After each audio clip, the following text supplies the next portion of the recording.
Shalom, haleluya saudara yang terkasih dalam Tuhan. Kembali dalam program Memulai Hari Bersama Kristus dengan saya, Giri Tengker. Saya Arti Indira Pardede. Hari ini masih masuk dalam serial renungan belajar dari 12 murid Tuhan Yesus, di mana hari ini kita akan membahas yaitu seorang murid yang bernama Yakobus, anak Alfeus. Tetapi sebelumnya, mari kita satukan hati, kita berdoa. Bapa yang kami sembah di dalam nama Tuhan Yesus Kristus, terima kasih buat hari yang Kau beri Tuhan. Pimpinlah kami dengan firman-Mu dan tuntunlah kami dengan Roh Kudus-Mu, sehingga setiap apa yang kami kerjakan dan lakukan, biar itu memuliakan nama-Mu. Terima kasih Tuhan Yesus. Haleluya. Amin. Kita baca dalam Lukas 16 ayat 10. Barang siapa setia dalam perkara kecil, ia juga setia dalam perkara besar. Dan barang siapa tidak benar dalam perkara kecil, ia juga tidak benar dalam perkara besar. Saudara yang terkasih dalam Tuhan, tentu saja kita tahu bahwa di antara 12 murid Tuhan Yesus, ada 2 orang yang bernama Yakobus. Yang pertama yaitu Yakobus anak Zebedeus yang mati sebagai martir. Dalam Alkitab kita baca di mana dia dibunuh oleh Herodes. Tetapi ada Yakobus yang kedua yang akan kita bahas pada pagi hari ini, yaitu Yakobus anak Alfeus. Namun tentu saja nama ini seringkali kurang dikenal jika dibandingkan dengan murid-murid lainnya. Bahkan Injil tidak mencatat banyak tentang perannya secara spesifik. Berbeda dengan Yakobus anak Zebedeus saudara Yohanes atau Petrus yang sering disebut dalam berbagai peristiwa besar. Itu sebabnya tema renungan kita pada pagi hari ini saya beri judul kesetiaan dalam kesunyian. Sama-sama bilang setia. Amin. Beberapa tradisi Kristen menyebut Yakobus anak Alfeus sebagai Yakobus kecil. Hal ini dikarenakan usianya yang lebih muda dan perawakannya yang memang lebih kecil jika dibandingkan dengan Yakobus anak Zebedeus. Meski tidak banyak dicatat dalam Alkitab, sejarah gereja mengatakan bahwa ia melayani dengan luar biasa, pergi ke berbagai daerah, dan pada akhirnya mati sebagai seorang martir. Yaitu dia melayani jauh, mulai dari Yerusalem hingga ke Mesir. Kehidupan Yakobus anak Alfeus mengajarkan kita tentang arti kesetiaan dalam melayani Tuhan. Walaupun sering saya katakan bahwa melayani Tuhan bukan hanya di gereja, tetapi pelayanan paling mendasar kita yaitu di rumah kita sendiri. Kita belajar dari Yakobus anak Alfeus, meskipun tidak selalu dikenal atau mungkin tidak dihargai oleh banyak orang. Dan pelajaran dari kehidupan Yakobus anak Alfeus. Yang pertama, kesetiaan kepada Tuhan lebih penting daripada popularitas. Yakobus anak Alfeus bukanlah seorang yang sering disebut dalam peristiwa besar di Alkitab. Namun, ia tetap setia sebagai murid Yesus dan melayani hingga akhir hidupnya. Saudara, tidak penting bagi kita untuk menjadi populer. Tidak penting juga untuk menjadi terkenal. Kalaupun kita dikenal, itu hanyalah bonus tambahan dan bukan merupakan tujuan utama kita. Kenapa? Karena dalam kehidupan kita seringkali ingin diakui dan dihargai oleh orang lain. Dan itu sebenarnya adalah hal yang normal. Tetapi Tuhan lebih melihat kesetiaan kita daripada seberapa terkenalnya kita. Tidak semua orang dipanggil untuk menjadi pemimpin besar, terkenal seperti Paulus, Petrus. Tetapi setiap orang sudah pasti kalau Tuhan yang memanggil, Tuhan memanggilnya untuk setia dalam panggilannya. 1 Samuel 16 ayat 7. Sebab manusia melihat apa yang di depan mata, tetapi Tuhan melihat hati. Kesetiaan yang tidak terlihat oleh manusia tetap berharga di mata Tuhan. Mungkin orang tidak melihatnya, tetapi apa yang engkau kerjakan Tuhan perhitungkan. Engkau mungkin dalam gereja, engkau melakukan pelayanan di balik layar, engkau mungkin hanya melakukan pekerjaan-pekerjaan yang mungkin gampang digantikan oleh orang lain, sepertinya tidak punya dampak. Engkau mungkin hanya melayani di rumah, engkau menjaga anak-anakmu, pulang, antar jemput sekolah, tetapi ingat bahwa kesetiaan yang mungkin tidak terlihat oleh manusia tetap berharga di mata Tuhan. Yang kedua, Tuhan menggunakan orang yang tampaknya biasa untuk tujuan besar. Tidak ada mujizat besar atau peristiwa dramatis yang dicatat tentang Yakobus anak Alfeus, tetapi ia tetap menjadi bagian dari 12 rasul yang mengubah dunia. Kita mungkin merasa bahwa kita tidak punya pencapaian, pengalaman yang wah, yang besar. Tapi Tuhan sering memakai orang-orang yang dianggap kecil untuk melakukan pekerjaan besar.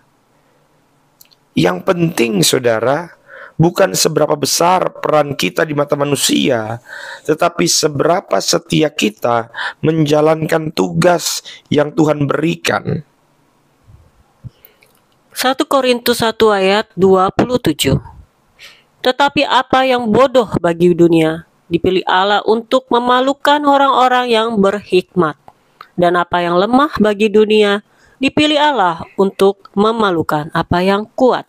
Jadi ingat bahwa Tuhan menggunakan orang yang tampaknya biasa saja. Anda, saya, mungkin kita adalah orang-orang yang biasa. Tapi percayalah, ketika Tuhan memanggil setiap kita, Dia sudah menaruh tujuan yang besar untuk setiap garis kehidupan kita. Tuhan tidak mencari orang-orang hebat, tetapi Tuhan membuat orang biasa menjadi luar biasa melalui kesetiaan mereka. Yang ketiga, panggilan untuk setia bukan sekedar spektakuler. Sebagai murid Yesus, seperti yang tadi saya sudah jelaskan, bahwa Yakobus anak Alfeus tetap mengikuti Yesus hingga akhir. Kesetiaan dalam perjalanan iman lebih penting daripada sekedar memiliki momen spektakuler. Waktu awal-awal saya bersama istri di sekolah pendeta, seperti biasa ketika baru masuk, maka dosen akan bertanya apa yang menjadi motivasi kalian untuk masuk sekolah pendeta. Saya ingat waktu itu saya tidak punya cerita yang menghebohkan, yang wah, kalau dibandingkan dengan beberapa rekan saya yang mereka mengalami, yaitu sebuah peristiwa yang hampir merenggut nyawa mereka. Ada beberapa yang mengalami mujizat yang spektakuler. Tentu saja kita sangat bersyukur untuk mujizat yang Tuhan kasih. Dan saya pun sebenarnya berharap ingin sekali punya kisah-kisah seperti itu untuk diceritakan. Tetapi saudara yang terkasih, rekan-rekan saya yang menceritakan kesaksian yang spektakuler itu tidak semuanya lulus sekolah pendeta. Artinya apa? Artinya dalam kehidupan kita tidak selalu kita mengalami peristiwa luar biasa atau mujizat yang dramatis. Mungkin kesaksian kita ini sama seperti pada umumnya, biasa-biasa saja. Kadang-kadang perjalanan iman kita hanya diisi oleh kesetiaan sehari-hari yang mungkin orang anggap juga itu adalah hal yang lumrah, yang biasa.